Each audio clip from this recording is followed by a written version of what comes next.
Let's go. Troy Peterson, VALORFIT. It's really an honor to have you on here, brother. Thank you. It was cool. I appreciate you guys. I enjoy your conversations personally. Like Uh, I'm not very professional and you're about to learn it. Like you're about to see, like I am who I am, and I appreciate when people are who they are. mm-hmm. And yeah, you guys are killing it. You guys are doing awesome. Appreciate that. But what is professional? What is your definition of being professional? I don't like I wear the same thing like sweatpants and t-shirts to meetings. Like sometimes I'll wear my nice tennis shoes, my go fast shoes. But Yes. like I don't I am who I am. Like what's relatable in my world. So Colton is who he is. Mm-hmm. Nick Johnston is who he is. And over the last almost 8 years of having VALORFIT, I figured out who I am is pretty neat. And I like him. And I don't need to like accommodate anybody else's perception. And in doing so, we're killing it as an organization.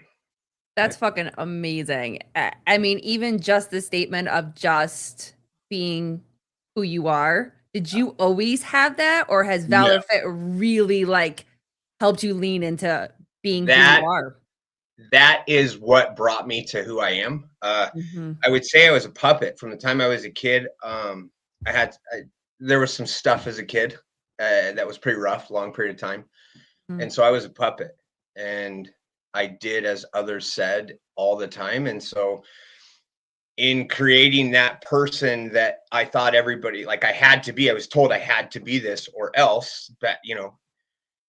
And so like by the time I was 14, I was drinking vodka out of Mountain Dew bottle, and to like bottle myself up, I had no idea like what it looks like to be who you are, or like, hey, go make mistakes or these things. It was just I was, you know, in these walls. And as after I attempted suicide in my overdose, I figured out like I don't like that person.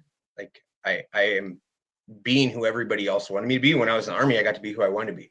I got to be a leader. I got to be a good soldier. I got to, you know, come out of my own shell, and then I went right back in it when I got out. I was scared again. I went back to that old life, and so I was sheltering myself and not letting anybody in.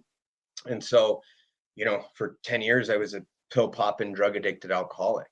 And so I stayed within these walls, and I have to be this perception. But then I got to like 350 pounds, and it's like, you're no idea who you are.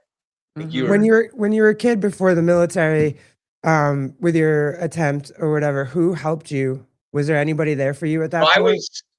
No, like I didn't have anybody to talk to. Like my parents were there, right? My parents were divorced, so there, you know, I had a family dynamic in which people were like, "Hey, things are cool," but like I hated it. Right. Yeah. And then it went to the Army. Like September 11th happened. September 12th, I signed an active duty contract. Like I was out. I was gone. Went to basic training. Like fell in love with being on a team. Right. Having purpose in life. And then when I got out, I went to work for the Travis County Sheriff's Office in Austin, Texas, and I hated it. I didn't know, you know, I wasn't going to therapy. I didn't have anybody to talk to, like my wife. But like, what do you tell her about Iraq? Right? What do I tell her about the things I had as a kid, or you know, my friends dying in Iraq? And like, were you married before you went? Were you married before you went into the military? No, we were engaged. The deal was it would be easier for her to bury a boyfriend than bury a husband in our wow, dude. Whoa.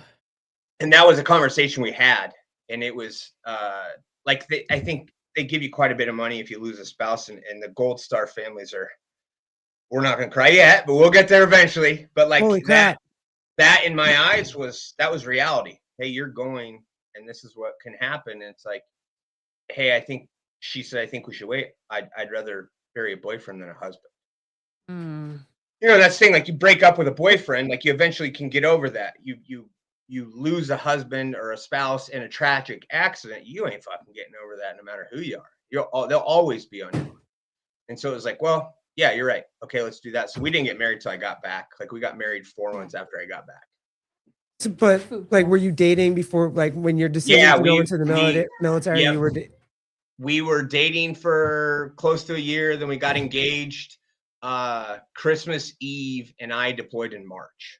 So December we got engaged and I deployed in March, and like we moved in together, moved all of our stuff together. Like she's in charge of my bank account, right? She had access to my vehicle, all the things. Like we were essentially married, but it was like, hey, those are just items you can get rid of, right? It's my boyfriend's stuff instead of, hey, I have all my husband's belongings. There's a difference. There was a difference in my eyes, and I don't know if I don't have regret. It just it worked out for us.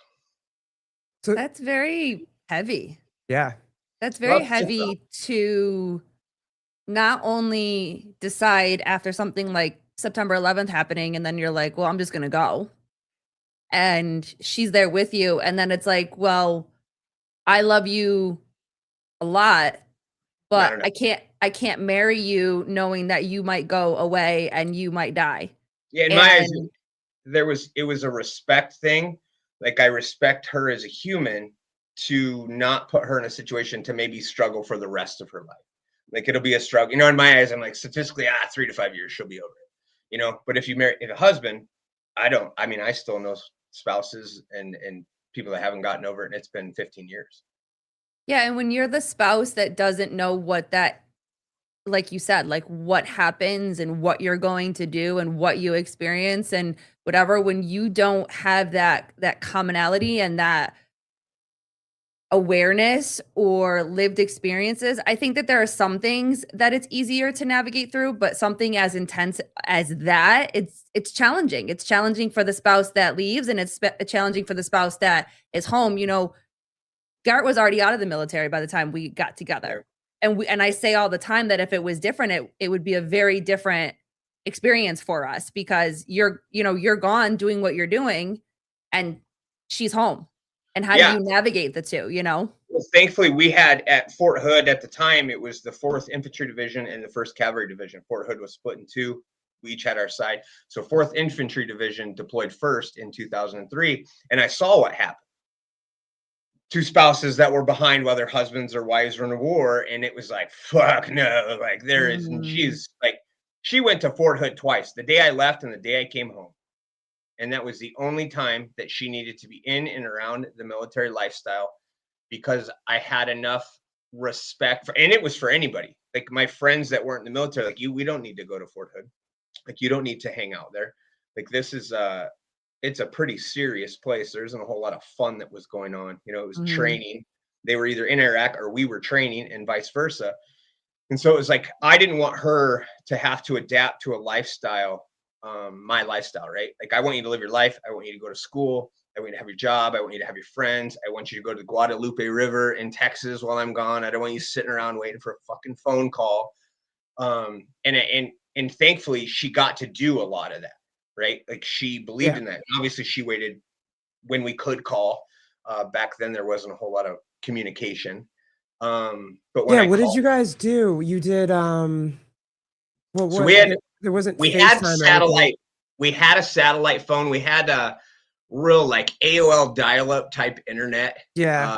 But that was never fun to like see her on a webcam. Like, no, this is terrible. And then I don't know exactly how it is now. I'm pretty sure because there are people deployed in it, but like there were thousands and thousands of people in Iraq and Afghanistan. Every time someone lost their life, they shut the phone down. So we would go 30, 45 days in a row. Oh yeah, that's it. That's what I was phone. thinking. Skype dates. Babe, we Skyped very differently when we first got together, but we were Skype dating. Yeah, that's facts. Yeah, we tried that a couple of times, but then like my buddies are all around and it's like, hey, I don't want you to look at my wife and I don't want you to hear me talk, or my girlfriend and my fiance. Like, I don't want you guys, I don't even want to see her. Like, I don't want to think about that world. Like, it's like, to me, it was a video game. And I'm thankful enough to be clean and sober and have gone through years and years of several different therapies, to where I still have nightmares. I still have medical side effects. My kidneys failed in 2020, 15 years later, from bad things that happen over there. And now it's like, fuck, that was, my kids like, what was it like? I'm like, it was like a video game. Move on. Like next question. Like what I did is not who I am. And that's what I put, like my kids, Tucker. Yeah, don't, you have a teenager. Get your brother. Yeah. So Tucker was the one that found me when I overdosed. And he's getting ready to be 14 in March. And my wife was 3.5 months pregnant with Truett. And so they are very, very special. Come here. He's like, oh man. I know. Okay. This is Truett. This is my special. Hey guys. What's up, Hey, dude? how are you? Nice to meet you. Tucker's probably doing handstand walks in the living room. No, Oh, there you go. I like Showing it. everybody up. yeah. So there, you can come. You got to be on the screen. They can't see you. Wow, looks just like you. Oh my Hey, God. how What's are up, you? dude? What's your face? Oh, yeah. So there, He's like, they're like, can we go? Please? I know. He's like, so they're a very integral part of like who I am now, right? Like if I'm not a good dad, what's the purpose? If I am not good to them and I'm not around, what's the point, you guys? I know you like. nice to meet you guys. Nice to meet you all. I'll be out. We'll go soccer. We have soccer in a little bit. Love your face. Bye. But it was a video game. It was a whole different lifetime for me, and I'm grateful to have never put my hands on my wife. I'm grateful that I never put her in a position to not like me. I was a drug addicted alcoholic that picked bar fights and fell down the stairs and then cried myself to sleep. Right. And so after my overdose, bags were packed and I'm leaving, and she's 3.5 months pregnant. Tucker's 3 years old. And it's like, okay, I'd kind of like to keep this life. Right. I kind of like to keep where we're at. My wife has worked for Sport Clips now for like 21 years. She's a badass and she's awesome and she's wonderful. And she stuck by me my whole time being a drug addicted alcoholic. She was just along for the ride. And then when I overdosed, it was like, hey, I'm not living this life anymore. I can't do this. We'd been married like almost 10 years. And so I was like, okay. And then she was doing CrossFit, and I was like, that's for nerds. I think that's just, but you know, I was actually like 335 pounds, and she showed me pictures, and there's another veteran who was a Navy SEAL. I'm like, oh, cool, a Navy SEAL. And inside I'm like, man, I bet that's cool. Like, I bet he's awesome. You know what I mean? And I hear like how nice he is, but inside I'm like this secure turd who doesn't know what it looks like to even be clean and sober. And like, I'm alive, I'm happy, but I don't even know what happy looks like. And so then I started CrossFit in August of 2015, like right after the CrossFit games in 2015. And I walked into the gym, and it was CrossFit Waukee in Waukee, Iowa. And the gym owner was watching like the replay of Savon's behind the games. And they showed Daniel Tominski. And Reggie was like, hey, Daniel was in the Army and he was a drug addict. And I was like, okay, well, I can go to the CrossFit games then. We found out like within 2 weeks that it was not going to the CrossFit games. Like, hey, by the way, that effort is not for me. But I got clean and sober, and I met people, and they welcomed me in the community. And no one like made me feel like they were babying me, right? It was just like, hey, good job. Hey, good job. You know, hey, let's do this again. Hey, see you tomorrow. I was the 9:30 a.m. moms classes where like I fell, I wasn't working and I didn't have anything going on. And it was like, okay, well, I'll go there. And so I just kept going back, and it was the same people, the same coach. And so I got into a routine, and I met some very phenomenal people. And one of those people was Attorney General of the United States for a while. And now he's the U.S. ambassador to NATO. And at the time, he's a lawyer in Des Moines, Iowa. And so they partnered me with him, and we're doing a workout. And as time went on, like we created VALORFIT in 2018, and he wrote my bylaws, right? And now he's fucking U.S. ambassador to NATO, and he still checks up on me, and he's still nice, you know, and he still helps our organization where and when he can. And it's like, let's keep this thing going. And so next month is 8 years since I started VALORFIT. So I started bringing veterans in the gym with me, and the gym owner and some of my coaches like, hey, I think you can do more. Like, these veterans, the veteran community is pretty into what you're saying. Right. So I started volunteering with the VA. They did some news stories, and VALORFIT was beautifully birthed. And now 8 years later, I have the most amazing board of directors. We have the most amazing friends and support system that this has ever happened. And in 2018, I got my first shot by this little fella, and I'm going to call him little fella because it makes him laugh when I do, is Savon. And Savon put me on his podcast in 2018. And I had to start a bank account because people started donating. And so you That's have to awesome. create a separate bank account. And so when I left Savon's podcast, we got our first set of donations.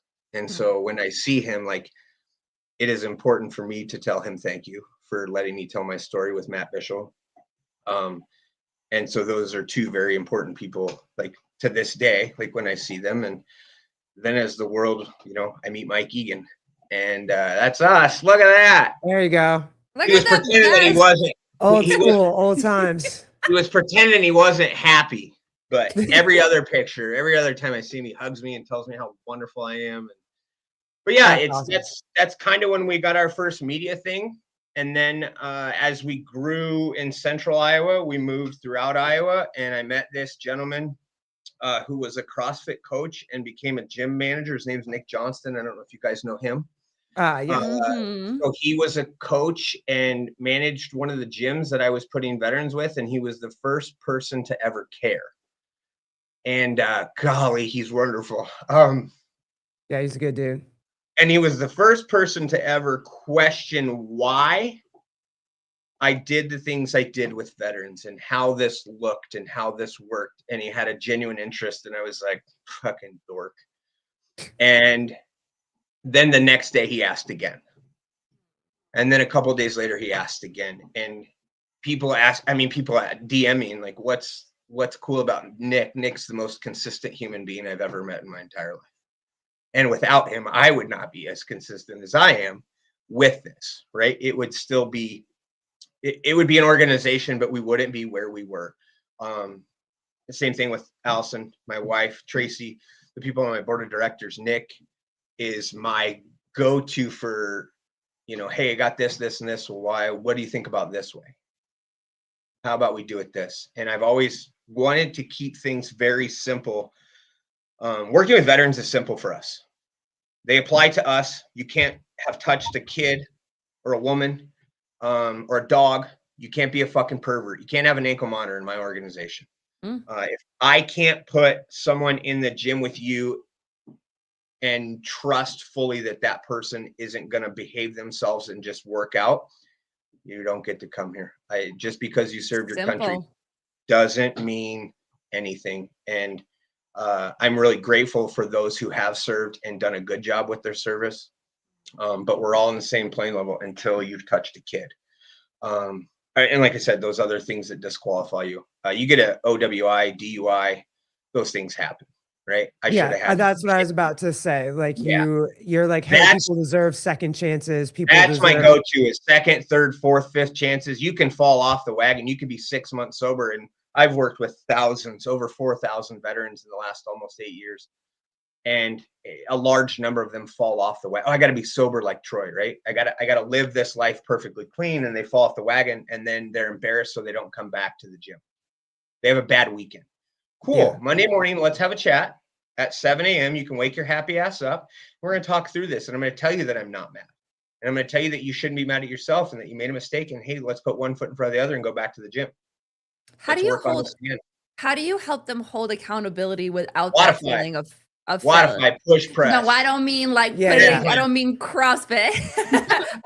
But like, how do you, because I know that there's that blurry line between accountability and then feeling like you're being personally attacked and it's a failure. How do you navigate the two sides of that? My heart is there, my gut is there. If I feel like I gotta talk, we're gonna talk. If I feel like I reach out to Hoosier CrossFit in Indiana and say, hey, can I get a quick screenshot of their attendance? If I feel like there's some miscommunication somewhere, they've only been once in the last 3 weeks. I thought so, right? Communication is going less and less and less, and it's like, hey, what's going on? I'm having troubles on the medical side, or I just can't get my ass out of bed. Cool, get your ass out of bed. How about that? I want you to be better. I hope you get to the point where you want yourself to be better. And there's a loyalty between veterans. It's just, it works that way. But like, I'm not a therapist. I go to therapy. Like, I'm not getting involved in, hey, step A, B, C, and D. I'm here for A. Let's talk through B, through wherever you're going. What are your goals? What do you want to do? And what are you actually going to do? And so it's a lot of questions on, like, not questions on my end. It's like, hey, what do you want? Like, what do you want out of this? Are you going to school? Are you enrolled in the VA healthcare system? No, I hate the VA. Okay, well, why? Well, someone told me this and that. Well, tell someone to shut the fuck up. Right. Like, Yeah. tell your lived experience, right? Yeah. And there are problems in every system, right? Mine here is great.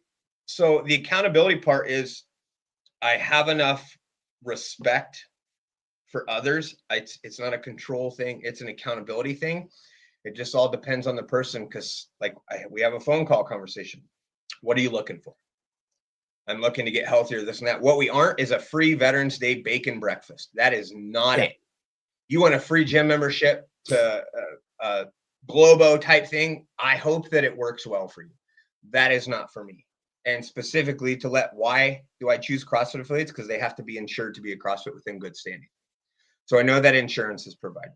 I know the software that their workouts, they're the different brands, right? Like we use Proven at my gym. I know that there's a warm up, there's a cool down, and there's every explanation that if a coach at minimum just reads the board, that veteran's going to get better. Yeah. Right. And I only partner with good gyms anyways. Like is a part of it or aspect of it at all by choosing CrossFit gyms and that being your main focus is because it is a group class. You are surrounded by a lot of people that want to suffer with you and want to do these workouts and hurt with you and will be there for you while you're hurting and cheer you on. So that's the sole reason. Like that's what worked for me. Yeah, absolutely. So that community aspect, tribe aspect, brotherhood, sisterhood, the friendly. Jenny Dent is really good at explaining how her gym is awesome, right? Yeah. Like I look at that, and then I look at Nick and Sarah do at Proven and in CrossFit Waukee. It's like each one of them has that ability, right? So we can help veterans throughout the country, and at least they're going to get high fives, right? Yeah. They're going to get a warm up, they're going to get a workout, they're going to get a cool down, and I trust that those places, like they're going to coach them and give them adaptable, scalable movements, whatever you want to call it. But that community aspect is what I believe in, and so that's why I stick with CrossFit, because it worked for me. And if it can work for someone who attempted suicide and didn't want to be here anymore and felt like they were no good to this, it can work for people that are maybe in the same spot or better, right? If it can work for someone who's at rock fucking bottom and can walk in and feel a part of something instantly, then everybody can. Everybody has that opportunity. Do you feel that with CrossFit too, it's another line of defense, I guess you could say, because coaches give a shit. So when you have, I fully believe I am a cultist. Like I absolutely like that word to me. Like when I heard it before I even did CrossFit, I'm like, nerds. And then I'm like, and then I get it, and it's like in your heart, right? Like you feel it. Like these people care, and if the least aspect that somebody shows me they care is in that gym, I'm good. I can make better decisions outside the gym. I can leave there and be like, I can come back tomorrow and try again. I can come back tomorrow and try again. For me, it was never my Fran time. It wasn't any of that. It was the aspect is I felt needed and wanted inside of that gym. And when you walk into a CrossFit, I've been into hundreds of CrossFits all over the country. And I get the same nervous butterfly feeling. And within 30 seconds, it goes away. Mm-hmm.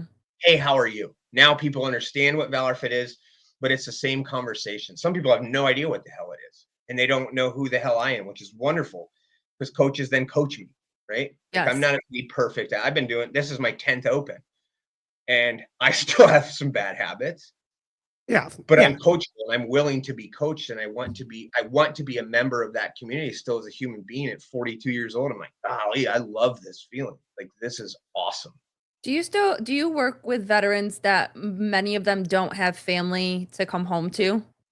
Yeah. So a lot of them, either through divorce or maybe they never had a spouse. And generally the veterans I work with left not a good place to join the military, right? It's not that they're dumb or unintelligent. It's maybe they don't have a backbone, a support system. So they go to the military, and then when they leave the military, they don't have that anymore. Again. I was absolutely going to say that. Like, there's a lot of guys and girls that they go into the military because they have this hunger to serve their country, and maybe they came from a very supportive family or whatever.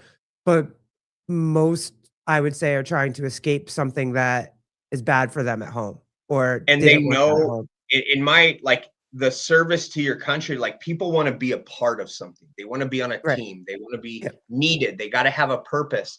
And then when that leaves, because you're told what to do, how to do, and when to do it, and people get really good at these things, right? Generally, Yep. they get really good at their job, whether it's clerical, whether it's combat, whatever it is. They get really good. They find purpose. They like the people, right? It's not necessarily their job, but they like the people they did their job with. And when those people are removed from their lives, and maybe they go back to the crappy family, maybe they go back to being a loner, you know what I mean? And it's, you go right back to that dark place, and it's like, oh, I'm gonna live this life again that I already left. Yeah, Like, you I had have all these to people. You had all these people that you trusted, that trusted you, that you put your life in their hands. You were with them every day in and day out, going through the crappiest situations ever. And now you're out of the military and like you don't have that anymore. You're the black sheep. You're back. You're right And no back. one understands what you did at all. And it's even like the differences in all the jobs. It's like, well, I didn't do this, so I can't complain. Mike Egan and I have really heartfelt conversations. That's a and cool I had- fucking dude. Mhm. Oh, That's a cool fucking dude. I love a handful of people. It's hard, like, trusting men is a very difficult thing, as far as like friendships, right? Like, Nick is my best friend. Colton is like the kid, like my 9-year-old is Colton. Yeah. Like, Yeah. they Yeah. like the dogs, there's Not dogs just around. because the height. Yeah, Not yeah. just because the Very height. close, You know. very I mean, close. right. Very close in height, but like if there's a dog around, Truth's life stops. Colton's life stops. You know what I mean? Like, Colton and I can be in conversation, and he's watching his dogs, right? And that's like the love for that. But the team aspect, you lose it, and then the fear of, oh man, I'm back in this crap. Golly, he's wonderful. Look at him. Look at that little fella. He's so Look wonderful. at that. I love that you say that. Our Yeah, friendship, little we became like pretty good friends in the last couple of years. So he lives a couple hours from me, and so I've seen him at like the local competitions and stuff. And then I was at Wadapalooza, and Nick called, and he said, hey, I have a story to tell you. And I'm on the phone, and here comes Colton and Allie. And I was like, if this story involves them, like, we're gonna kiss, Nick. Like, this is, you know, like, because if you don't know him, you don't know how to have a conversation with him, right? Yeah. You see this beast of an athlete, right? And like, like he did a competition with Nick that I watched, and I was like, man, those guys are cool, but I don't want to be their friend. Like, what are they gonna? I'm suck at CrossFit. So then I got to know Colton and Allie, and I still suck at CrossFit, but like, Colton and I have never had a conversation about what my Fran time is. Mm-hmm. Right. We talk about real things. In 24.1, Colton was in Nashville and his mom passed away. Yep. And we had a long conversation that night, right? And that's when it kind of hit off, like, fuck, I like this guy a lot. I'm gonna keep him around. How do we do this? And he started asking questions about our organization. So then it only makes sense to bring Colton around, right? Yeah. Everybody wants Colton's attention. Cool. I want affiliates. I want good affiliates. And our relationship and dynamic, like 99, how you feeling? Great. Cool. Tell me about those. I have actually, Colton, I called today and left a message because he put all these boards up last night, and I'd like to know what his next What project he's building. is. Yeah. Like, cool. Like, I'd like to see Mabel in a picture, and then I would like to know what you're building. What you're doing. Yeah. Like, explain. We And that's met where that. him. Yeah, we met him. Gabe from Paper Street Coffee actually invited us to go down to, I forget the name of the Another good competition. one. but he- Vitruvian. Vitruvian. Yeah. Yeah. So he was like, hey, it's a drive for us. Colton's going to be here. You should come. So we did. And we kind of like pushed our son at Colton to sign our card, our little sports card. But when I tell you, he was, I don't know if you can see it behind Garrett's head. Like, that's the first picture of Colton right and there. Garrett with the red shirt on right in the middle Yep. above Glint and things. Yep. Colton was the Yep. nicest to our kid. After he did an event, I was standing by the finish line, and he came right over to me, and I was bullshitting with him, talking shit to him. He was talking shit right back. And every time that we've seen him after, we've seen him at Crash 2 years in a row, he still goes up to my kid, and my kid and him just hang out like they're homies. Yeah. They don't say much to each other, but they just are in each other's space. And Colton always makes time to talk to our kid, always makes time to say hello to us. And it's like, that's a testament to the type of person that he is. And he doesn't have to be that way, but he chooses to be that way. Yeah, every conversation that we have, and Nick's on the same thing. I talk to Nick about every 8 hours. Like, that's often. But the thing with them, the genuine authenticity that they have towards my children is my kids. So Tucker thinks Nick hung the moon. He's the oldest. Okay. That's awesome. He wants to work for Nick. He's trying to figure out a way to like go live with Nick this summer. Oh, okay. There you go. Yeah. Ask Like I want to Taylor. work for Nick. Yeah. Ask Taylor, make sure. That's another amazing human being to my kids. Like to me personally, Yeah. Taylor's a gal pal, right? She's the best. But like Colton, hey, how'd the boys' soccer tournaments go? What do you mean? Yeah. How's soccer practice going? So my oldest made the Olympic development soccer program. And so Colton will, hey, what's up? What are you doing? Nothing. How are things going? Hey, how's soccer going? Yeah. And like, wow. Okay. So he's a genuine human being. Right. And I'm not talking about, I don't know many of the other, like Caroline Stanley's another great one. Sydney Wells, wonderful, wonderful person. Mm-hmm. But like Colton and I are friends, and like we're friends because he actually cares. Same thing with Allie. Like during the games, we had a booth, and for a 13-year-old kid, it's not very fun to stand there while your dad chit chats about veterans, right? Yeah. So Allie and Roderick and Travis took Tucker around for an entire week. That's God, awesome. we missed you too. We missed everybody at the games. Yeah. Or I missed everybody at the games. Like who Roderick is, like that's where I was like, okay, he's funny. You know what I mean? I trust him. I've always got along with Travis really well. But like getting updates from them, like a picture of Tucker watching Colton do the squat, like he's sitting next to Allie and Tucker's almost in tears getting to watch this, right? And he sees Nick on the floor and it's like, this is the greatest thing. And it's like, boy, we've done a pretty good job at this. I think things are going well, but like I stick to the Gabes and Roderick and Nick and Colton, and they're just my people. Like Caroline Stanley's an awesome person. Sydney Wells She was great. very good to us. Yeah, she was also very good to us. Yeah. That was awesome. You have to cherish, and I'm sure you cherish those moments in a way that you never thought, because it was possible that you weren't going to be here to see those. And so for those moments like that, every day I remind myself, and don't get me wrong, I don't fucking piss unicorns and rainbows all the time, right? Like I have bad days. I have things where I close down for hours at a time. Thankfully, I have Nick and Taylor, like specifically to like, hey, let's fucking calm down. You know, Allison does the same thing, my wife.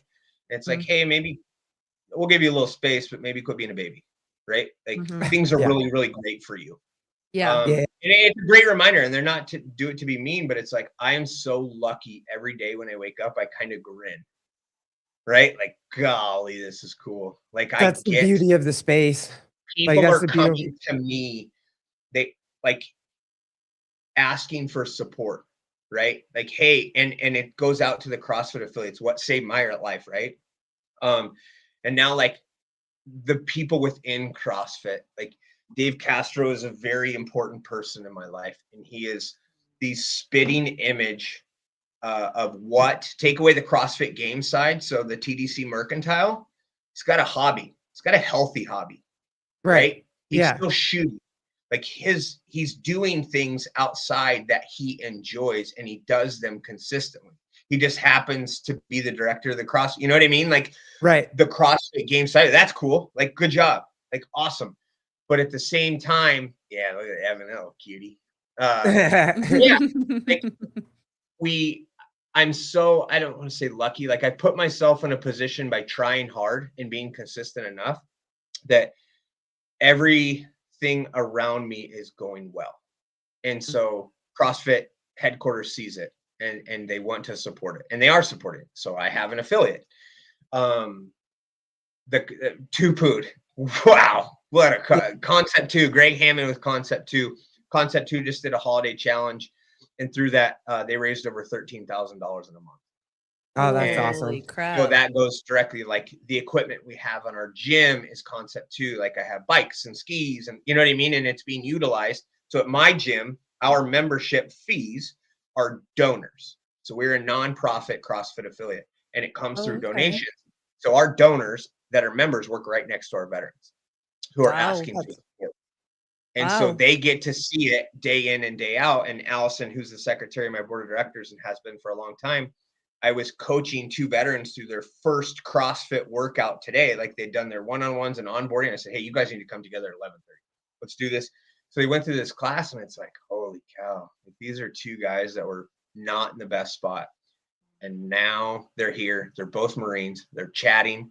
They're competing against each other in the workout. Like one of them, Ian was picking up like 5 seconds, the farmer's carry before James was. And you can see James started running then during the farmer's carry to catch back up. And it's like, okay, like great. And I say to them, like, hey, this is a healthy competition. I hope you're both really proud of yourself for not laying in bed and coming in here and work out. And they both have good jobs. They're both hardworking people. They have education benefits. They have all these things. It's like, hey, good job being strangers that have never met, but both served in the Marine Corps. And you would have thought they were best friends by the time they left class. This That's is, really I don't cool. want to lose this. Kenneth DeLapp got less than 3 years left till retirement. All I've done and been my entire adult life. Going to be like starting over, like when he gets out. And I can't, like, that to me is why it's so cool what you're doing to get them into CrossFit, because every day you know that there are people looking forward to seeing you in the morning. Every day, like, you know, like you can go check, like maybe your buddy goes to the 5 like PM and you go to the, 10 AM, but you can check each other's scores on Wodify or whatever you're on. But you have that connection with people all day long. And I think the that's best, special. yeah, the best part of that is like, I don't like veterans sticking with just veterans, right? So the people that helped me and supported me, there were a couple veterans. Most of them were civilians, if that's what you want to say. And like opening myself up, like I'm not sitting down, they're not providing therapy to me and these things. And like, they're just being friendly, right? They're being like fellow athletes and support system inside the gym. And so that transition is, college athletes, right? Someone who was a college athlete and they were really successful in something, or maybe they were a very successful college student, or maybe they were a part of, the photography club in high school. And then when they left that, because they were a creative, they don't have that anymore. And they can come into these spaces and everybody's on the same, like, okay, we're all the same. You may go faster than me. You may be stronger than me, but like, we're all here for something. Like we're missing something and we like to be a part of something. And that's the best part of the day. And getting veterans to understand, like, hey, this being told how to do, what to do, when to do it, CrossFit will do that for you. Go in there, check your ego at the door. You're not what you used to be. And as I've gotten older, like I'm pretty well aware that who I was at 21 was pretty phenomenal. And I'm getting back and better than I have been at 42, but it's like, I'm okay. I mean, I did 24.3 live on TV, and I had some dysfunctions going on in my shoulders, right? And so a 95-pound thruster felt like I was getting stabbed. And so I looked at Boz and I said, hey, I hate to do this to you. And I went over and leaned. I said, I hate to do this to you, but this weight's coming off this bar. And he was like, brother, this is your workout. And to hear that from somebody who I've known for a long time and respected for a long time, and they have this big thing that proven, right? And there's all these lights and cameras. I was like, hey, buddy, I'm about to take this shit off this bar. And I did it. And literally, David Castro, I hope he sees this because he doesn't like to be called David. But afterwards, he gave me a big hug. And he said, thanks for being genuine. Thanks for being you. That's your workout. And I was like, hey, man, I'm sorry that I took a 95-pound thruster to like a 35 or 45-pound thruster on TV. He's like, I'm not. He's like, I love you. I was like, okay. Like that part was, it made me, every day something comes up to where I'm reminded why this community is so important to so many people. And like, as successful as we've been, I know that there's thousands and thousands of veterans that can literally help themselves through this organization. And Kenneth transitioning, like, yeah, that's a scary thing, right? Put yourself in a position to where you're going into so the transition's easier. So that hour of your day is better. And it's nothing is perfect in life, but in my life, it's a hell of a lot better after I work out. Do you think that there is a stigma around veterans coming home, and ideally it is going into drugs and alcohol to deal with what, transpired in service and all that type of stuff?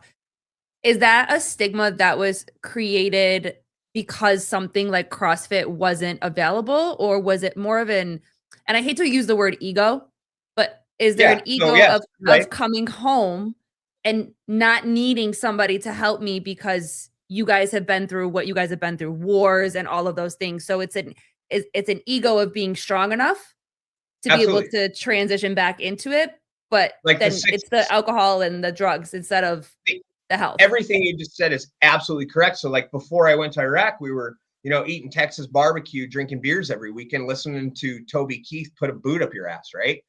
Yeah. And so we're these big tough guys at bar, you know what I mean? And like these big tough guys at bars, and then you go to war and you come home and you don't have some of the people you left with.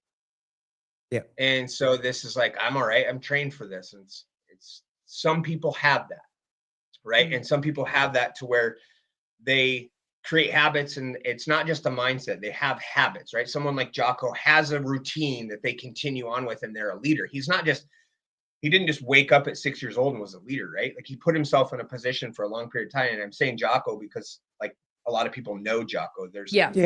hundreds and thousands of expert veterans who have done great things when they transition, but it's like, you're a tough guy. So like tough guys drink, right? Hard ass girl, like tough girls, they drink, right? And then as someone, I got addicted to the alcohol, and then I got on the pills, and then I physically became chemically dependent on these pills.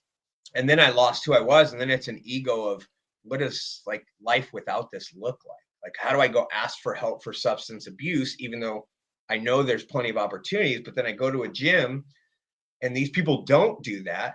Right. So I don't want to leave my tough guy ego. Like these people probably that have actually never have heard of anything about me. Like they think I'm tough, so I have to keep this lifestyle up, right? I can't ask for help now because then they won't think that I'm tough. Then they won't think that I'm a war fighter. And it's like inside, it's like, gosh, I want some help. And then you get on the pills and the alcohol, and my ego's inflated, and then chemically I'm coming down 8 hours later, so I got to do it again. So then it becomes, I got addicted to the substance. I chemically became dependent on the substance, and if I didn't have them, I became ill. When you were getting out, when you were getting out of the military, did they offer you anything like counseling or like when you're doing your exit? They did? Yeah. Me specific, like I was in a combat unit, and so our transition, and it wasn't like, we met in the first Cav church. It was like, hey, don't kick your dog. If you have a problem, let us know. Here's a PowerPoint type thing. And so those opportunities, like, sure, but no one knew what that opportunity looked like. Like nobody had gone to therapy, so you don't know how to ask for therapy, right? Like, oh, yeah, I'm gonna go click that fucking link, or I'm gonna take your brochure. Sure, got it. I'd like to go home and drink. Thank you. I haven't had a cigarette in 15 minutes. I'd appreciate it if you let me go outside. Right. Because there's still adrenaline, right? There's the highs and highs and lows, but like real counseling, I think, no, I mean, I was offered programs and stuff, but like I didn't know what the fuck it was. Like I didn't care. Like, let me out. Like, time for me to go. Right. Like I wasn't paying attention. I wasn't mature enough to pay attention to who I was, or even what the next day looked like. Like I was living in the moment, and living in the moment was, I mean, I got addicted to pills the last 6 months I was there. Right. Oh, while like you were still there. Yeah, I was drinking every single weekend, like Friday, Saturday, and half a Sunday. Right. I didn't drink during the week because I couldn't wake up at 4 a.m. And I lived in Georgetown, Texas, and drove to Fort Hood, which is an hour drive. Like I knew enough to not drive drunk, right? Like, or hungover, or those things. Like from that time when I first went in, we drank every night all night long. Like, but when I moved an hour away, right before I deployed, but no, they're programs, and they've gotten better as time went on. I just didn't care, right? You want out. Like that was my thing. And I think a lot of people just want out. There's so the generational times have changed. So being healthy is pretty cool right now. Yeah. Not like being an alcoholic is not very cool in the CrossFit community. And so like, that's where like my eyes are. And it's like, hey, you don't have to be an alcoholic. Like, you go hungover to a workout and see how that goes, right? Like, smoke a pack a day. No, you can't. No. So if you want to change, you're gonna, let's say you go from 12 beers a night, let's try 6 beers a night's not gonna cut it. So now I'm slowing down, right? Like, yeah, Yep. well, I told you. Like, I mean, there was a veteran that come to my gym and he would smoke right before, and I don't say a fucking word. You're gonna learn, right? You're gonna learn the correct way, and if you want to continue, you can continue. And he would cough, and he was like, "This sucks." I'm like, "Yeah, it sucks to smell your breath too. Like, it sucks. Like, it sucks to listen, like, to listen to your breath. Like, I can see it, right? Like, maybe let's slow down." And then so like they slow down on their own. Like, you've got a choice to make. If you want to live healthy, you have to put these habits to the side. And the VA and the veterans have more opportunities than anybody. I'll say that. And it is tough sometimes. Like, there's a veteran I'm working with, Washington. He's got to drive 3 hours to a doctor's appointment, and that's not till like April. So then he has to find one on his own. And so there's difficulties. I'm not like saying the VA is perfect everywhere. From my personal experience, it's great. We have a lot of people in our corner that can make it great. But yeah, it's the transition out is tough because you're scared. Like, I was 23 years old. I was scared shitless, but I look badass. Like, you don't know what it's like to lose your friends, and you don't know what it's like to take a life. But inside, I'm like, what the hell am I gonna do now? Like, I do want to hold on. Scared. Travis. Travis wants to. Troy, am I going to see you this weekend? No. Maybe for a little bit Sunday. Travi. My Angels have a soccer tournament in Quad Cities. Oh, So, awesome. Mm-hmm. Yes. But I would really like to see you, Travis, if that makes you feel better. Oh. Makes me feel better. So what do you do? So what happens? How does all this work? We go click your link and then. So yeah, you go to veterans, they go to the website. There's a veterans tab. It says join our program. They click it, it applies. Every single one comes to me. So they submitted ED 214. If they are what's considered a disabled veteran, I'd like to see the percentage of that. I've never had anybody lie to me yet. Like, either you have it or you don't. And on a DD 214, it says where you've gone and stuff, and where you served. It says if you were honorably or dishonorably discharged. And so honorable is very important. That means you did what you were supposed to do during your service. And everything comes to me. I do my best to contact them almost immediately. Like, right now, things are good, but it's kind of tough to keep up. I have like 32 veterans waiting to go into gyms in January. And so sometimes the delay is waiting on the affiliate, right? Mm-hmm. The affiliates we've been partnered with for 6 months or more. Like, there's a place in Wisconsin I never even heard of. They got a CrossFit affiliate. A veteran reached out. He's like, "Hey, through the grapevine, I heard this program, da, da, da, da." It's like, fuck, I've never even heard of like the city or county in Wisconsin. Right? But like the transition to proven, it's hey, I call the veteran, we talk. Hey, this is the thing. You got to go 3 days a week. I'll pay for it for up to 6 months. I've gone past that. But 3 days is minimum to join our program.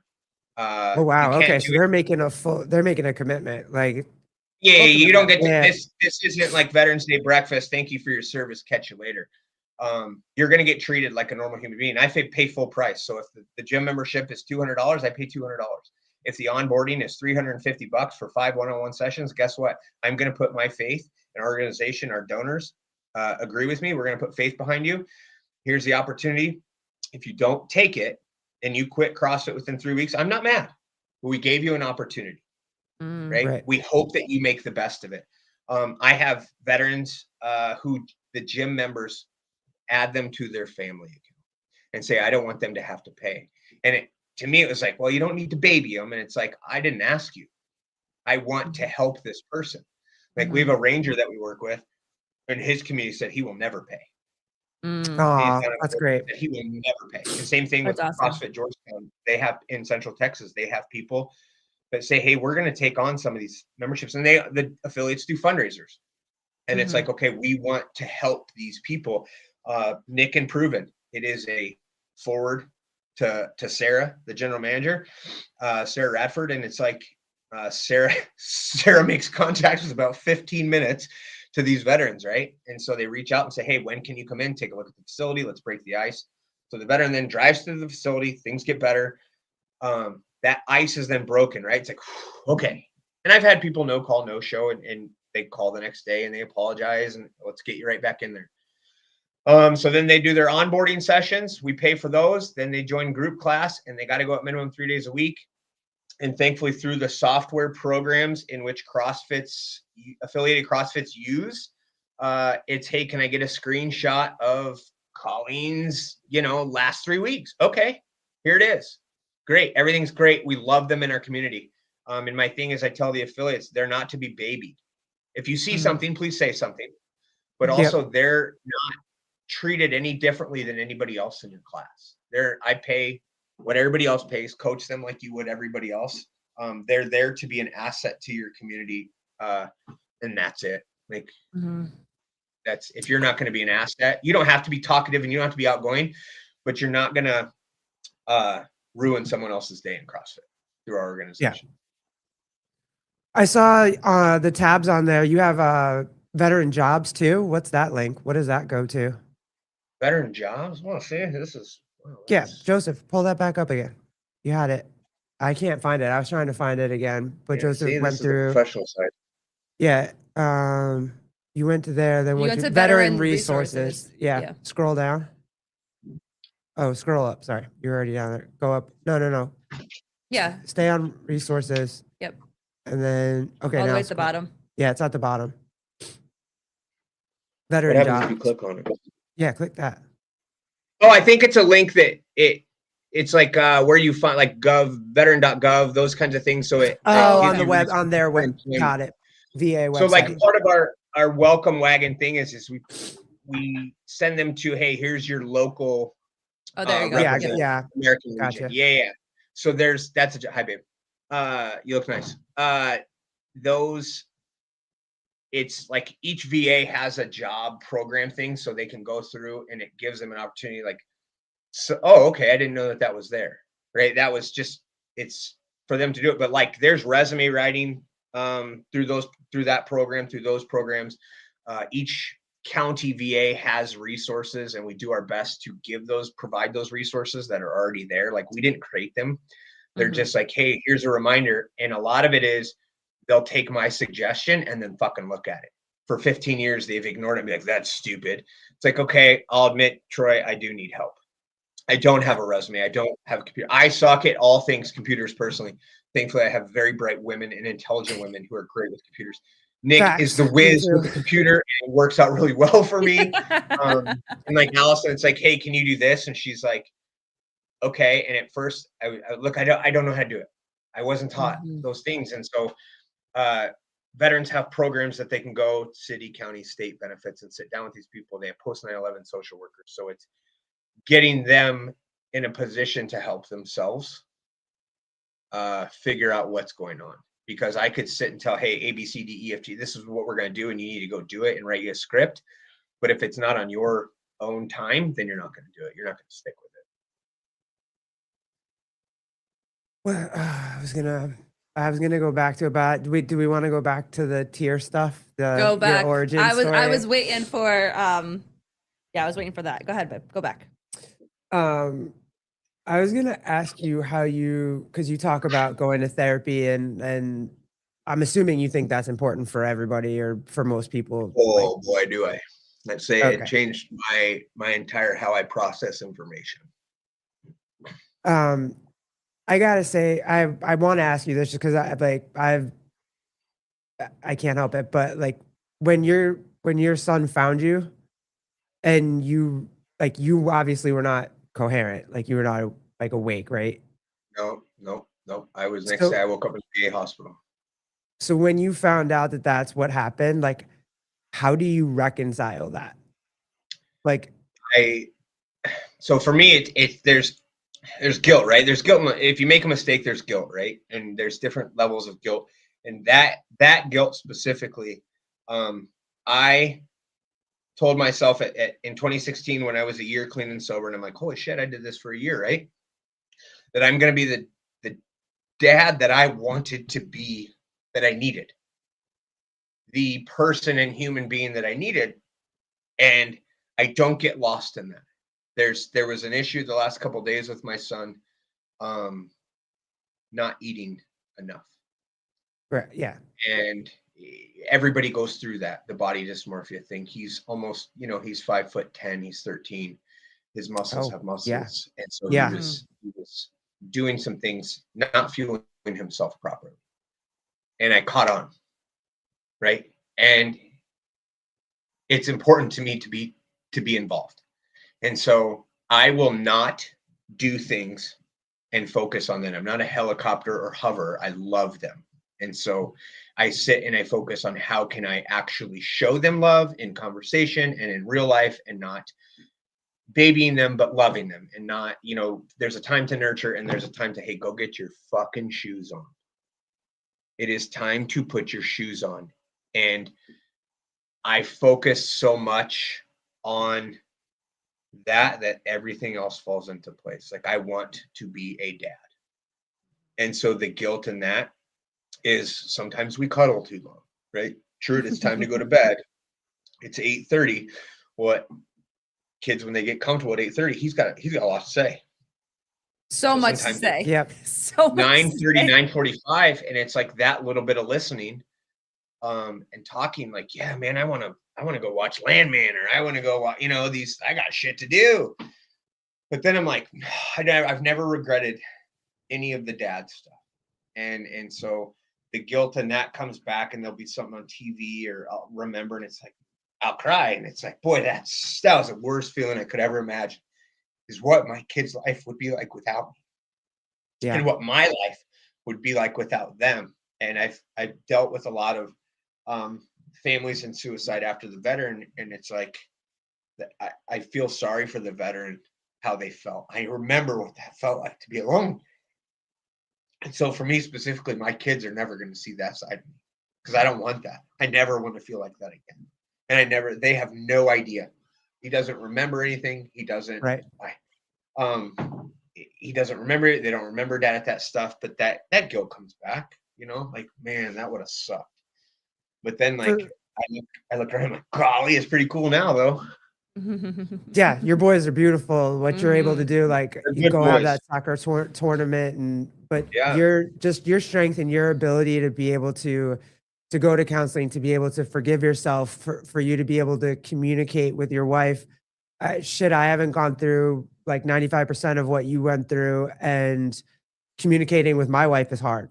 So, like, thankfully, thankfully we don't compare the shit we've been through, right? That's what we don't do. So, and that's a big thing. I put the veterans, like, hey, I did what I signed up to do. Like, this stuff as a kid, I didn't need, like, that wasn't something I signed up to do. But to make life better for myself, I go to therapy, right? There's some female veterans that have dealt with some stuff that I'll go back to Iraq every day the rest of my life. Right. Wow. Some of the shit they went through, like, no thanks. I as an adult, as a kid, my stuff, it's internet, it is what it is. And I don't live that life anymore, but there's things that happen as adults. Like, nope, I'm good. I'm very grateful that you're here. I think the therapy part is, it's a consistency thing. I went 6 or 7 months without any of it all. And my mood, the people around me knew, like, well, you're kind of a douche, like, you're kind of a grump. Like, and so, focusing on myself, like, therapy is something I need. And I don't think it's a weakness. I think it's a sign of strength, because you want to be a better human being.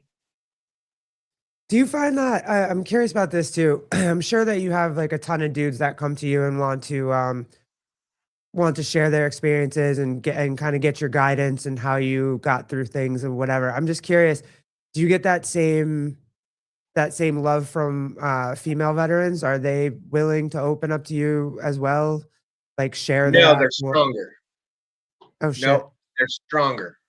The male veterans, it's not a complaining thing. And I don't, like, for guys, like, it's just, they don't know how to process it, right? The maturity between a dude and a girl is different, right? Like, and so they maybe, the self-awareness isn't there to where with the gals, they have, like at our VA clinic in Des Moines, they have a female only side. Like, hey, here's the female only side. Like, here's your resources and go do it. They don't want my help. They want my opinion on where to go to get the help. Right. Ah.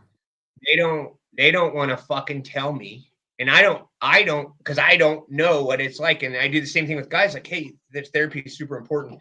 Here's the Rolodex of people that you have in your area. Here's your VA's number. Here's your post 9/11 social worker, those kinds of things. But the ladies have an idea of what they want. Gotcha. And they just maybe don't feel that they deserve it because it's the combat, non-combat role. Like we had a couple girls with us that searched females when we were there. And so they did the same things and saw the same things I did. But generally they don't want to talk. They want like what resource is actually going to work. What location can I go to and what's their fucking phone number because I'm not getting them to call me back. Right? They've already got their shit together. They need a little more, right? So some of the guys haven't even started that process. Right? They haven't even looked into the healthcare. It's like they have their stuff together and the single mom, but it's like, I don't have the time. I'm like, well, you need to make the time, and here's the list of resources that you've asked for. And then they go and they do their thing, and there's not much communication because they have like, they're not going to go into the gym and spill their guts to the other ladies anyways, right? They're going to keep everything private. And so why not respect that? Let them keep that private and go do your thing. You're fine. You go outside. My dogs are both sitting here staring at me, but the guys are literally starting that process of getting ready to go to therapy or substance abuse therapy. And the ladies say like, hey, I'd like CrossFit. I'd like this. And then you give that to them and it's like, okay, thanks. Like they want to find the other women, right? So like the gals at Hoosier CrossFit. So Sean Tiernan owns Hoosier CrossFit. The girls there, Erin Moore, she runs Hoosier CrossFit. Like, they take these girls in and they take care of them. Like it's like mother hens, right? Like the people in that gym, Deb at Proven, Sarah at Proven, they take each other in and then they go get shit done. And it's really cool and it's really powerful. It's like, I am woman, hear me roar. And it's the easiest transition for us is here's the gym membership side. They're going to build their own confidence. Other women see other women, they appreciate it, to where dudes are douche. I've heard women are mean to each other. I don't know. I don't see it, but like, we are when it's normal. Normal CrossFit, scenarios. I think it's great. Yeah, I think it's great in CrossFit. Like some of the veterans we have are 30 years old, and there's 50-year-old women that take women in. There's girls in there. Like Jenny's been doing fucking CrossFit since before CrossFit was cool. And every gym has someone like her who loves it and speaks of her affiliate. And so we partner these ladies with them, and it's immediately mother hen. But guess what? We're going to kick this thing in the dick together. Like, watch this. And that's a cool part, to where guys become friends, but they're just maybe friends at the gym, right? They see each other, they high five and that kind of thing. Like, the camaraderie's back. We're not venting to each other. We're not, going to go have a glass of wine together. But these ladies come in and they take each other under their wing, and it's like, that's mostly what I was asking you to begin with, is like, most women want other women, especially when there's like some sort of trauma or something like that. Like, we'll take care of each other, but I mean, in normal life, we're pretty. So at my gym, awful to each other. At my gym, Allison, who's the secretary of my board of directors, she does our one-on-ones with females. Like, hey, and it's usually people that she knows from town, that trust her anyways, because she's very well respected and she has had her shit together for a very long period of time. So that transition is super easy, and they go through one-on-ones, and they're not worried about my loud fucking volume. You know what I mean? And these things. And Allison's when she coaches, it naturally is coaching a female. She can coach dudes too. Right. Of course. Yeah. But it's like that trauma is then put to the side when another female is there teaching you CrossFit, right? Like, they're not, and we've noticed that. And the other gyms are phenomenal. We have a gym in Ankeny, CrossFit Smoke Show, Audrey. takes these CrossFit gals. Smoke Show. It's That's what fucking it's called. awesome. That's awesome. That's a an really amazing cool name for a It's gym. phenomenal. Yes, it is Holy phenomenal. But shit. like Audrey and her husband Garrett own it. Garrett works with our male veterans, and Audrey works with the female veterans. There would be a And it's- Garrett that probably owns a spelled wrong. CrossFit. It's probably spelled But wrong. there would though, be honey. one that owns a CrossFit Smoke Show. That's fucking That fire. seems very relevant. We could have a sister one out here Yeah, called Smokehouse. yeah. Yeah. And it's like a super nicely lit, like the lights are all cool. They have those like octagon shaped cool lights on top. Oh, It's like, yeah. Hell yeah. It is Hell yeah. phenomenal. And it's like a boutique CrossFit because it's not this huge space. So it's very intimate and very well coached. But like Audrey, I call, hey, I got this female veteran, this is this. Okay, that's great. Anything else I need to know? And then Audrey takes the lead. And she's, 30 years old, and she has had her shit. She used to nanny my kids when she was at my CrossFit gym when I first overdosed and went in there. She was the nanny to my kids, right? She babysat my children, and now she takes these female veterans in, and like she naturally just does what you would expect someone to do, and it's phenomenal. At the end of the day, That's awesome. all I'm hearing is that we just need each other. We Yeah. just 100%. need support from each other. And this world is so divisive, and this world is so us versus you. And at the end of the day, like, we just need people. We need people that support. For me, one thing that works for me personally is I'm not getting caught up in someone else's shit today that I'm not going to care about tomorrow. Yes. Yeah. I'm focused on veterans. My kids are like, hey, Dad, we hear about these things that are going on. And I remember I stopped. It was dark. It was a full moon. And I said, boys, look around. You're on a gravel road in Winterset, Iowa, getting ready to go to your acreage.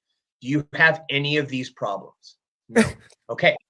You don't. Like, it's not that we can't care about them. There's nothing we're going to do today that we're going to do again tomorrow to help fix these. We fix our area. We work on our area. We help the veterans that we're going to help. We can help them throughout the U.S. Anything else, like I'm not going to complain about things or get involved with things outside of Colton fucking Mertens right now. Yeah, there you go. Yeah, hell yeah. What another athlete's going to do? Great. I get to see Sydney Wells next weekend. Awesome. And Caroline and Taylor and my friends from Proven, I get to see them next weekend. Outside of that, I'm really not caring too much what's going on in the world of CrossFit. Colton's going to kick the fucking open in the dick. Yeah, he is. And it's no offense to anybody else. Is my thought process is Colton. It's not offensive. It's perspective. And that's where it's where your focus is. Is going to offend people. It's like, oh, I have to love everybody. No, because they're not going to be my friends tomorrow. They're not going to care about me tomorrow. Yes. Right? Like, Colton cares about me. Allie cares. Nick, Taylor, Caroline Stanley, these wonderful people. Like, I have a handful of great friends that care. These affiliates that we're partnered with. Yeah, there's some crappy stuff that's going on, and I wish I had the capacity to change them. What I don't is I have the capacity to change the veterans that apply for our program, the conversation that goes on, and the habits that they have, provide them with an opportunity to change their own lives. And so we started small, we've then grown, and now, we have a veteran in like every state in the U.S., right? Like that was my goal. That's amazing. We got one in Alaska, and it's authentic, and there's not thousands of people every day that I check in on it. We have to keep it within my mental capacity to be able to.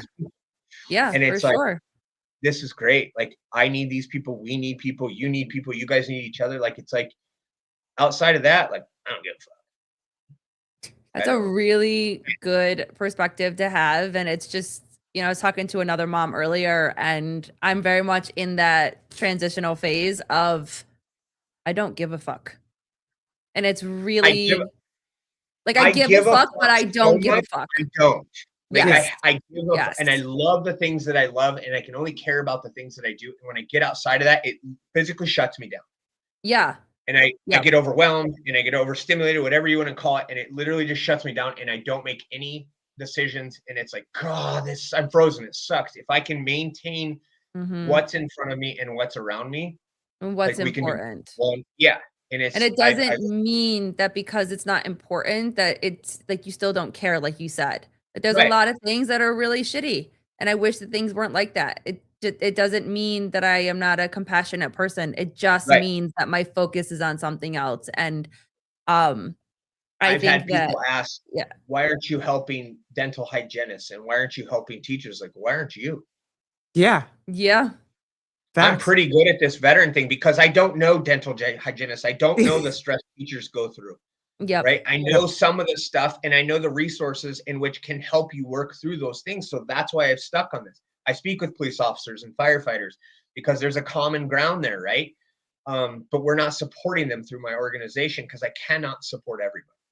Yeah. Right? Like, it is expected from my donors to be sticking with veterans. We've got a really great thing growing. We're going to grow it organically and it's going to work.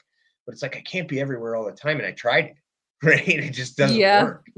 So it's like, have you guys, I know you really lean into the veterans, but do you guys think about have even a small community of like families of veterans where they can reach out to each other and support them? And they connect through these affiliates. So like Faux CrossFit in up in the Northwest, Gianna introduces these veterans together. So veterans that have been in a good spot and are in members of her gyms, and they connect them together. What I don't believe in is connecting veterans in Iowa to veterans in California, right? That their families and like try to force them. Like we do it within the affiliate, right? Like, hey, stick within your affiliate. Well, hey, I want to go to this affiliate and try their workouts. 2 hours away, you're going to go there consistently? No, you're not. So no, you're not. Right. It's great. You know, we do sometimes organically. It's like, hey, I served with a person. I saw that picture. I know that person. Thank you for helping this person. They reconnect through. I remember seeing this person in Afghanistan. And so those things, like, we don't host a lot of veteran only events because there's several great ones that do those things. Yeah. Nicole Carroll's husband does one. That's phenomenal. And he brings in people together. And who Tosh is, people need to see that, right? People need to experience those things. And so that's what their organization does. And that's what they're best at, is bringing Gold Star people. families. Yeah, it's anyone. And I'm not sure their selection process, but they're big on helping the family dynamic. The families right? come together. Let me ask this question for your mom. Troy, have you ever done any work with Dale King? I love him. I love him in his short shorts. Dale and I were in Iraq at the same time, so we met at the CrossFit Health Summit. I've respected Dale a really long time. Dale was doing this shit before it was cool to do it. I've been doing it 8 years, and Dale was doing it before that. And so Dale, I love him, and Dale's the best egg for in my eyes in the veteran community. Dale started this thing in which I have piggybacked off of and then been able to do what Dale started in Portsmouth is fucking gold, right? And it was someone that I respected and I watched. And then when I got to meet him in person, he was everything you could ever imagine, right? We're similar in age and these things, but you still see someone who was doing it before it was cool to do it. And when I was struggling, people introduced like, hey, this is Dale. This is what Dale's doing. Have you heard of him? And it's like, okay. And then I got to meet him a couple years ago. So yeah, Dale's a good egg. Good dude. He's a good dude. Well, I want to ask one more question before we let you go. Yeah. What would you say to children of veterans? So I grew up, my father is a Vietnam vet, and my father struggled very badly with alcoholism for a very, very long time. He's now sober. He's in his 80s. He's the healthiest and best he's ever been.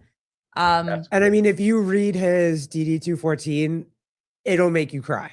Like his DD 214. I'm lucky to have served when I did, and that I was not, and I'm grateful for that. And it's not a weakness thing. It's those dudes that's some bad motherfuckers. And like legit, Purple the man Hearts. looks like Wyatt Earp. Like he looks like fucking Wyatt Earp walking around it. It's legit. Like, but I watched him, and this just could be a selfish thing that I'm feeling, but like I watched him struggle for a very long time, and I wanted him to quit drinking for a very long time, and I felt like I was never enough to get him to quit. I'm happy that he's quit, and he's quit because he has an amazing girlfriend that they're living life together, and she's amazing to me and my wife and my kids and whatever. But like, what would you say to, first of all, what would you just say to kids that are struggling watching their parents go through PTSD in such a very high degree of it? What would you say to them to I think navigate and the process the generic, whole thing?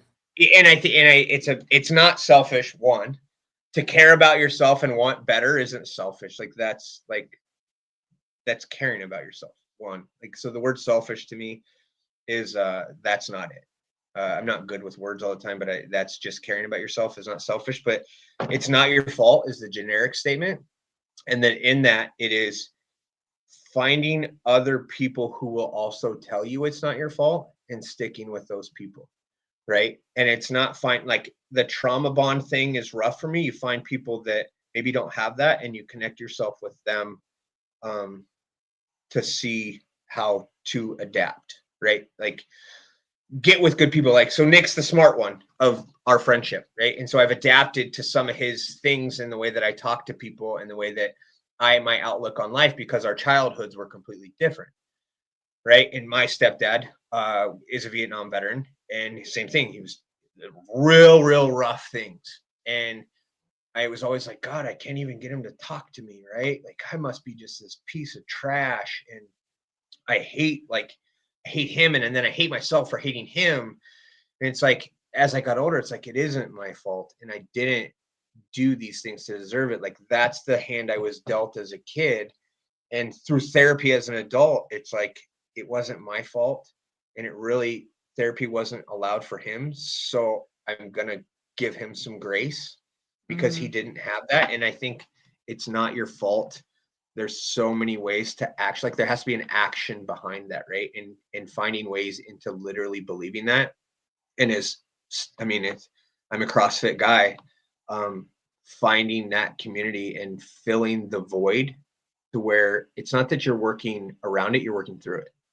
Like you have to find a habit that works through it. And I still catch myself like, man, I wish my childhood was different. But then as a father, I'm like, kind of glad it was that way.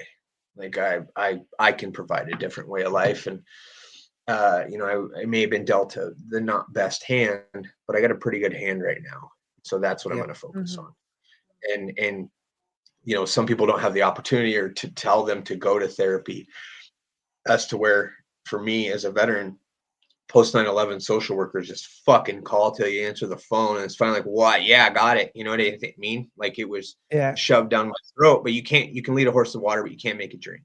And so as a kid of a veteran, like it's the hand you were dealt, but how are we going to work through that? Right? What habits are we going to implement for you to be able to work through it? Because it's never going away. Right? The thought process of your dad at that time, like you can't get rid of the thought. You can't put it in your pocket because eventually it's going to come out. And either you're going to get personally affected, your family is going to get personally affected, your kid, your dogs, you're going to ignore your dog, whatever it may be. If you work around it, that avoidance thing's rough. And so it's like, hey, let's work through it. But what does that look like as an action? And I think that's where, as a society, veterans benefit because we have the resources, right? And then CrossFit is one of those tools for the toolbox. And I was telling the guys today, and I was like, I'm going to make the words on the board real small because neither of you can see for shit. So you're going to have to go up to the board because you're not going to remember what I'm saying. They're like, why can't you just tell it? I said, because the fact of when you get done with the movement and you go up and you read that board again, you're thinking only about that. None of the other stuff that you have going on, everything else goes away. And it was like the light switch turned on. And they're both kind of squinting. They're like, afterwards, they're like, hey, you were right. And I'm like, you're right. You did this. It's just an focusing experience on one thing at a time. Yep. One thing and at a it's time. Like when you leave there, chemically, you're feeling better. So it's like, okay, I can now process the things that have happened or do happen, and I don't have to always focus on the negative, or I can work through the negative by doing something so positive, by doing CrossFit and signing up for the CrossFit Open in 2026, because that's what everybody should do. Absolutely. Well, what you're doing is Soundbite absolutely Nice. fucking amazing. And Thank you. Thank you for your time. This was amazing. We really appreciate it. This Absolutely. was so cool. It gets me away from the gym a little bit. Like I sometimes maybe hover the gym a little too much. And I have we have a youth program that runs Monday through Thursday, and the college gal Avery that runs it, phenomenal. And so it keeps me out of there. And so thank you guys so much. I appreciate it. And anytime. A lot of fun. Yeah, anytime. we got to do it again, especially after the Open when Colton goes 3 for 3 in the Open. Yes. And I got to get you back on. And Yeah, for sure. Yeah. Yep. We'll we have one together at 24.2. We're gonna do it together. Colton and I. Oh, awesome. We're gonna do Very it nice. We'll be at watching. Proven in Nashville, under the shit. lights. We're gonna That's gonna we're be gonna race. exciting. We're not gonna race. You're Yeah, gonna yeah, try to you're race. gonna- You're yeah. gonna try to race. Yeah. He doesn't know we're racing the first 3 reps, but that's where I'm gonna get it. That's what. Yeah. First 3. Listen, if you can beat him out for 3, you won. And you got bragging rights. So I'll just Love it. start early before the clock and call it a that's day. right. That's right. Yeah. All right, guys. Well, thank you guys so much for Thank being you. here. We appreciate it. And we will catch you. Yeah. Thank y'all for hanging out. Yep. Don't know Jeremy's tomorrow. If Yep. you want to hang out and have some fun and talk some UFC Yep. or some politics, that's happening tomorrow. So have fun with And then we'll be on Dylan. Sebs on Sunday. Yep. So we'll see you over there. Bernie Gannon. Love you, dude. All right, guys. Bye. Deuces.